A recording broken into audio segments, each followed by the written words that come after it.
Joining me is the country's top foreign affairs writer, Greg Sheridan of the Australian newspaper. Greg, Putin elected for 6 years by 88% of the vote of Russians. Do you believe it, and what does it mean for the world? No, well, of course I don't believe it. I think you had a brilliant idea off air, which he might have chosen 88% because it's an auspicious number in Chinese. Well, it's got Chinese, he depends very much on Chinese support, so maybe he wants to absolutely. No, the vote is an obscenity, and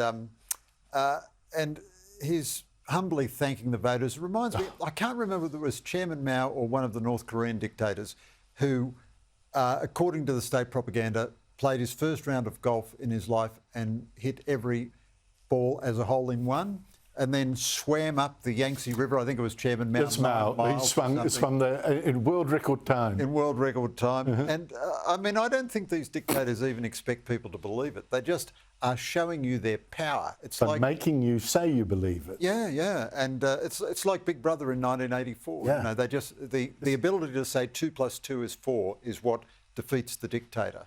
And exactly, if a dictator can make everyone say 2 + 2 = 5, or in this case 88, brilliant. That just shows who's the boss. Putin is killing and is rigging his way to election wins like this. He'll be the longest-serving, he serves out this term, longest-serving Russian leader in 200 years, beating Joe Stalin. Meanwhile, this is the leader of the West, the free world, President Joe Biden. Have a look. That Netanyahu should go.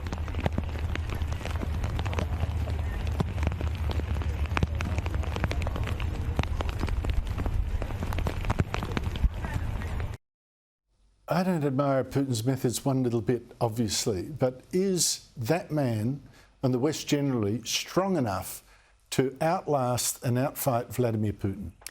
Well, Andrew, it's a fair question.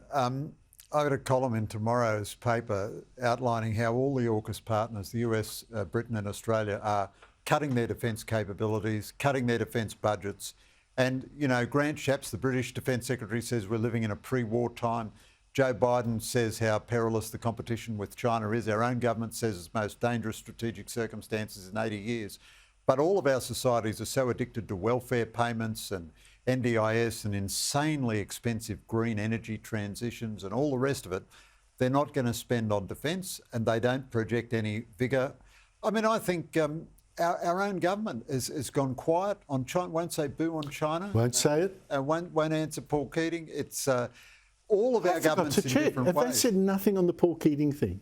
Well, not today, I think. And normally, last time he abused Penny Wong and Albanese, they got Jim Chalmers to say, all that he said was, I think Paul is wrong. He still enjoys my friendship, but I think he's wrong on Penny Wong and Mike Burgess. But they won't make the argument. I mean, Bob Hawke defeated the anti-Americans and anti-nuclear people of his day by taking them on and defeating them in argument. Him and Jim Beazley and Bill Hayden.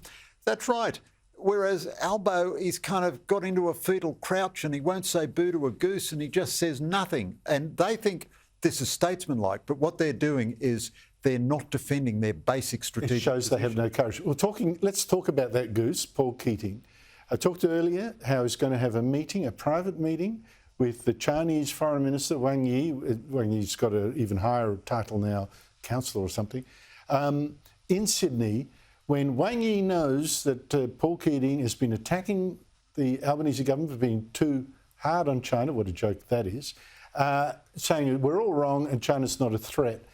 I mean, he's running an alternative foreign policy as a former Labor Prime Minister. This is totally inappropriate. Yeah, I think it's disgraceful by Keating, truly disgraceful for a Prime Minister to oppose his own government on a matter of national security and connive with the antagonist government. But, Andrew, I want to make this point to you.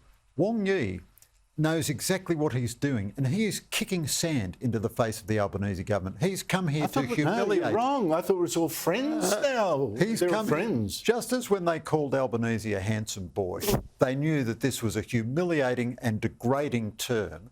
So now they are saying, yes, we're going to welcome you Australians back now that you admit the error of your ways, and we are going to embrace your most vicious and aggressive and contemptuous critic who talks of you all the time in tones of contempt and contumely, and we're going to say what a wise and wonderful man he is, and we know this is going to overshadow our meeting with you, and we're doing this to show you who's boss. And my guess is the Albanese government will just say thank you for coming, God bless you, please lift our wine tariffs, and that'll be it.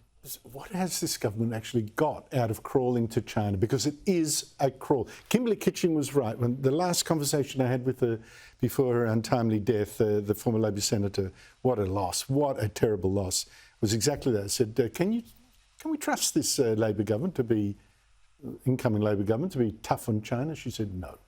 For the first 6 months, they were pretty good, but then they completely lost their nerve. I think the Voice did them a lot more harm than we think, losing that referendum.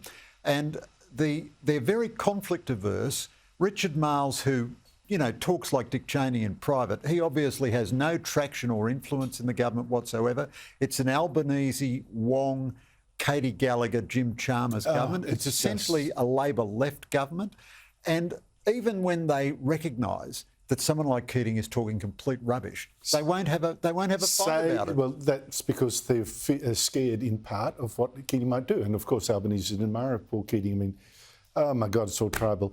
Greg Sheridan, thank you so much indeed for your time. Thanks, Andrew.